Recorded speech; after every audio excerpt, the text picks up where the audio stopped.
Hey guys, well, I was downstairs in the pantry filling up my rice after the first 4 days of this pantry challenge, and I thought, what a great idea to just lay out on here. My cat's going to photobomb.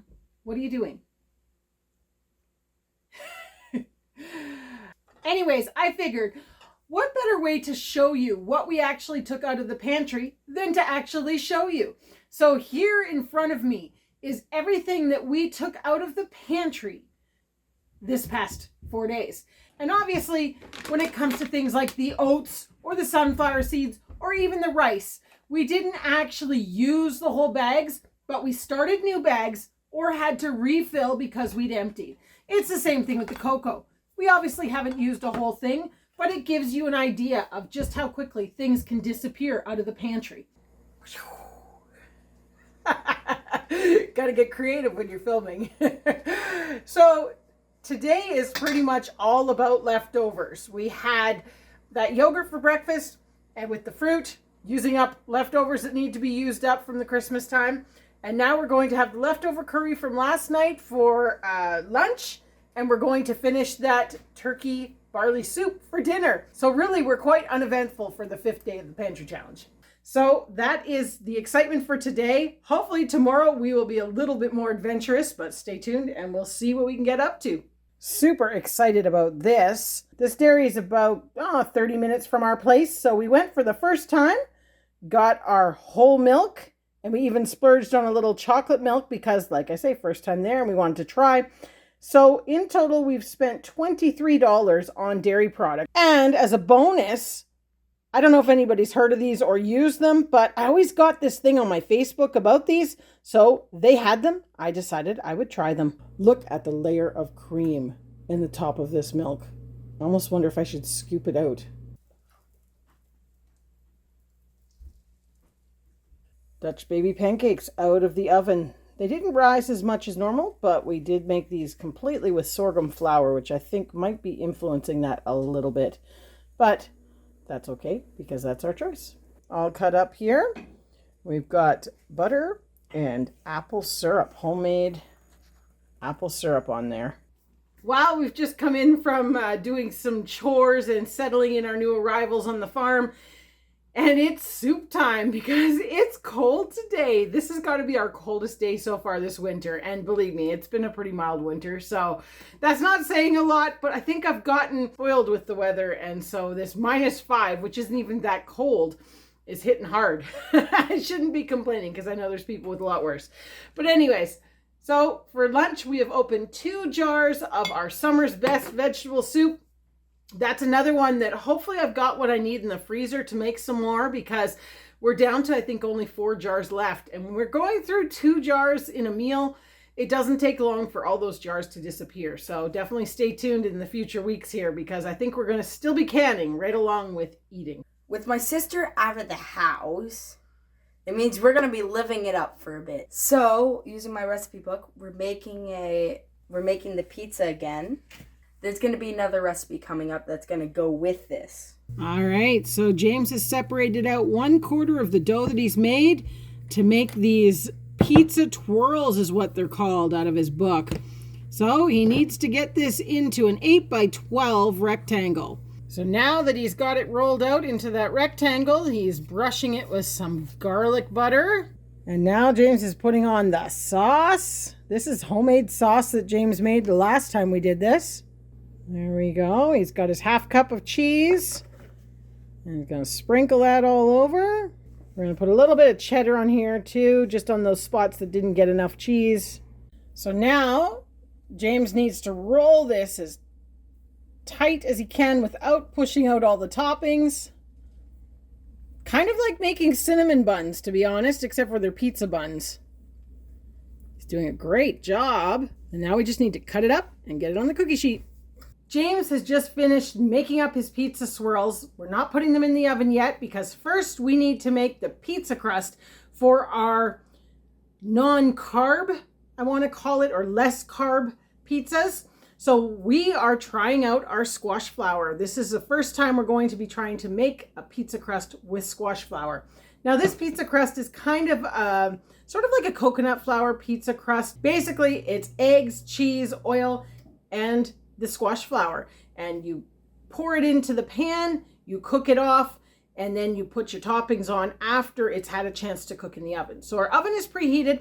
We are going to heat our pans and get them going with this in them, and then we'll see how it goes. This is all an experiment, folks. Not sure how it's going to work out. All right, so our squash flour pizza crusts are out of the oven and ready for toppings. So coming next, along with the butter chicken recipe, is going to be our experiment here with the squash flour and how we produce this, how much we got, all that sort of stuff. So stay tuned, because later on this week, or maybe next week, that'll be coming out. So make sure that you're subscribed so that you don't miss out, because this could be really interesting. I'm excited to actually try it. Now, we're going to put some toppings on this pizza. We are doing red onions, red peppers, some stinging nettle that we foraged and dried over the summertime, as well as some yellow pear tomatoes that we sliced and dehydrated for this very purpose. We grow yellow pear tomatoes at Hickory Croft Farm just to dry them out for on pizza, because they are like, it's like candy. It's so good. Excellent sun-dried tomatoes for sure. So we're going to get the pizza sauce on, out of the pantry, of course, and all the toppings, and we'll bring it back when it's time to taste test this. So there's our finished pizza with the squash crust. Now hold tight, because I did cut one up so that you could get a bit of an idea of what they're like. There's our pizza. I will admit it's floppy, but if you put your finger under there, you can hold it. All right. Moment of truth for the man who wants to no longer eat flour.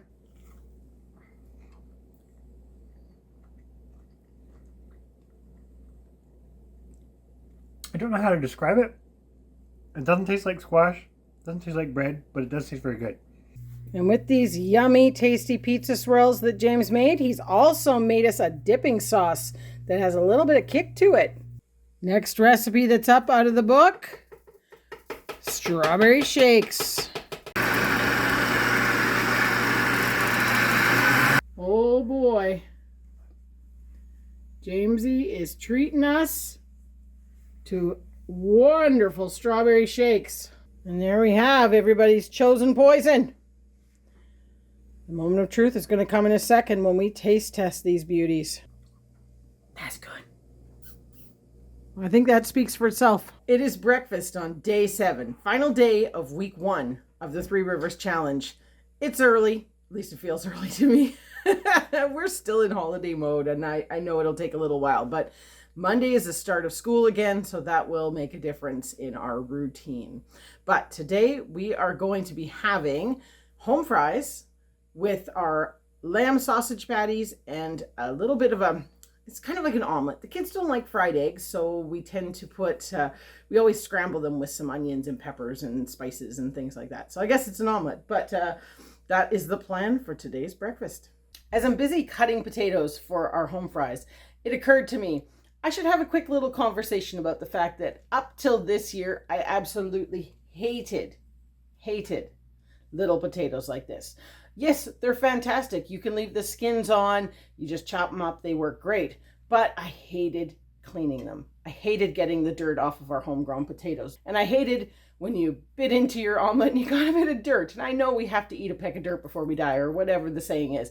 But I didn't like it until I found these.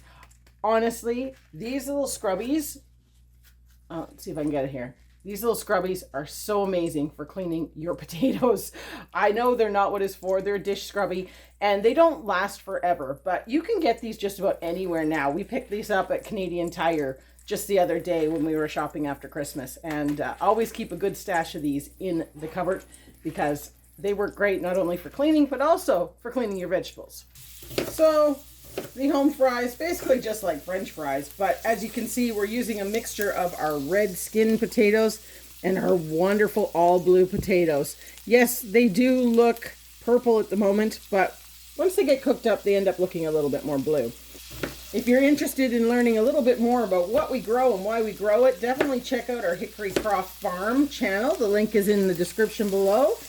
That's where we kind of share all of our gardening content. Well, the potatoes and coffee are well underway, and now we're going to get our sausage patties started.